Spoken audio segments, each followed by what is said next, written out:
मुरली में बोला साकार और निराकार का मेल। सिर्फ निराकार है तो शिव बाबा नहीं।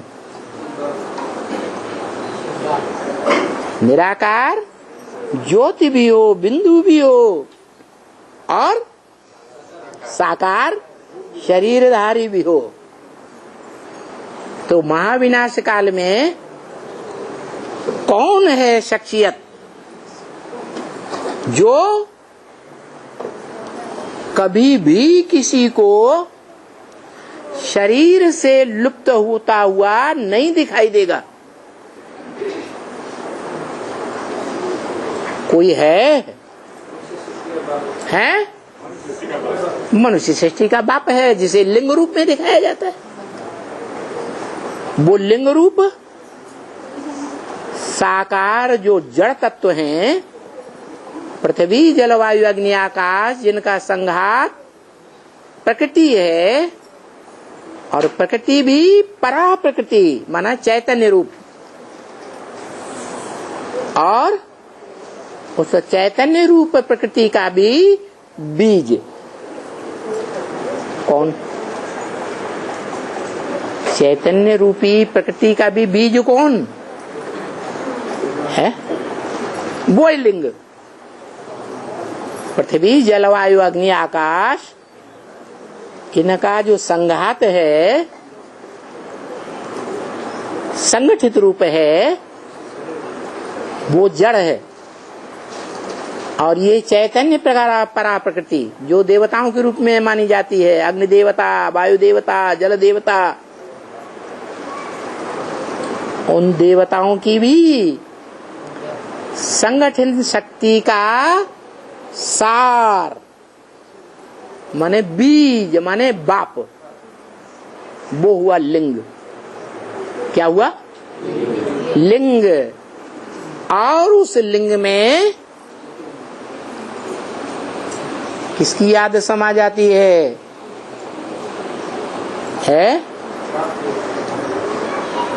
जो इस सृष्टि का टोटल विनाश होता है तो भी वो आत्मा उस आत्मिक स्वरूप में स्थिर होकर रहती है। निरंतर याद। अभी क्या होता है? बाप तो कहते हैं बच्चे अमृत वेले याद करो, बाप को याद करो, बैठते भी हैं। कितनी देर याद रहता है? और कितनी देर दुनियादारी याद आती है? अरे बताते क्यों नहीं जल्दी जल्दी?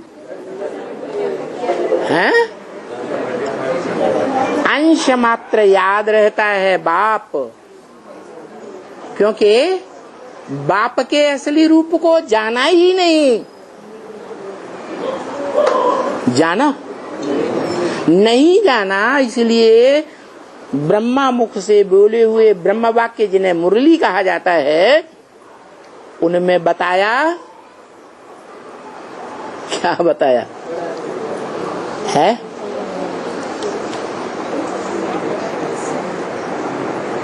मुरली में ये बात बताई है। क्या बात बताई है? छोटा रूप नहीं याद आता, बिंदु याद नहीं आता, निराकार आत्मा नहीं याद आती, तो क्या करो? बड़े रूप को ही याद करो। वो बड़ा रूप भी विनाशी है या अविनाशी है? तो अविनाशी ही बनेंगे या विनाशी बनेंगे? बड़े रूप को भी याद करेंगे तो भी अविनाशी बनेंगे।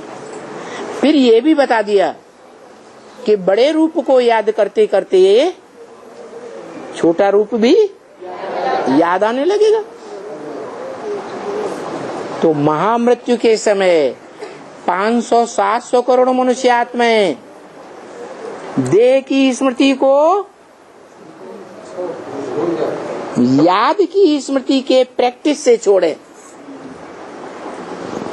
दुनिया में विनाश होते हुए प्रैक्टिकल में देखेंगी टीवी में, आज इस शहर का विनाश हुआ, आज उस शहर का विनाश हुआ, आज 2 शहरों का एटॉमिक एनर्जी से भस्मसात हुआ, देखेंगी। निश्चय होगा या नहीं कि इस दुनिया से बुद्धियोग हट जाना चाहिए। भगवान से अर्जुन ने पूछा, ये मन बड़ा चंचल है, स्थिर नहीं होता। तो भगवान ने तरीका बताया, अभ्यास है न तो कौनते वैराग्यण च गृह्यते। अभ्यास करो, बार बार बार बार भूल होती है, बार बार बिंदु विस्मृत होता है, दुनियादारी याद आती है। क्या याद आता है?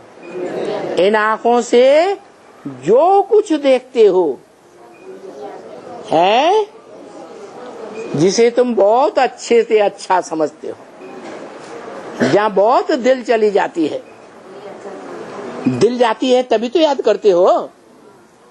तो इस दुनिया में इन आंखों से जो कुछ देखते हो वो सब आज दिखाई देता है, कल ऐसा आने वाला है, ये सब खलास हो जाएगा।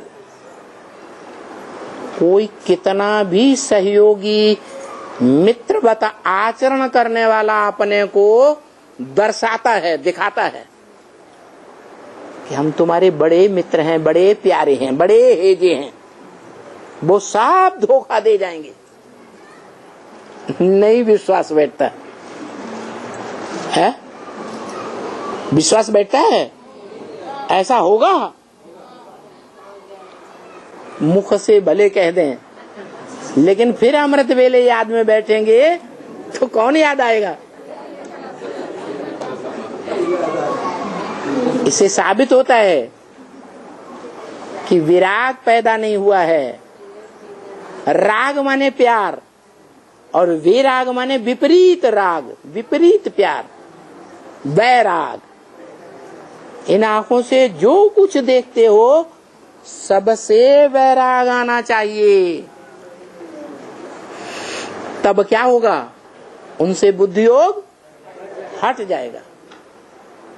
और कौन बुद्धि में बैठेगा? एक शिव बाबा, दूसरा। अंत समय में शिव बाबा ही हमारी गति सदगति करेगा, वो ही हमारा सहयोगी बनेगा। उसकी याद किया और हमको क्या हुआ? सही रास्ता मिल गया, हमको सहयोग मिल गया। ऐसा अनुभव प्रैक्टिकल में करेंगे।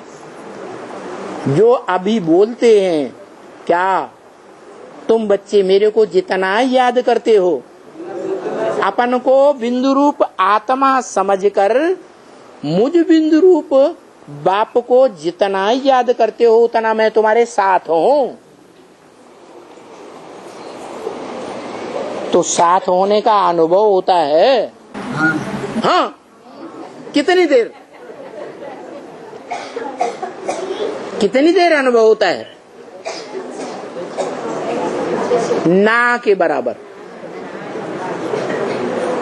इसका मतलब है कि नष्टो मोहा स्मृति लब्धा नहीं बने। जब नष्टो मोहा बनेंगे, स्मृति लब्धा, एक शिव बाबा की स्मृति प्राप्त हो जाएगी निरंतर काल के लिए। तब क्या होगा? तब जब शिव बाबा को याद किया, शिव बाबा हाजरा हुजूर, क्या मेरे को तुम याद करो और मैं हाजिर हो जाता हूं। लेकिन किस रूप में याद करो?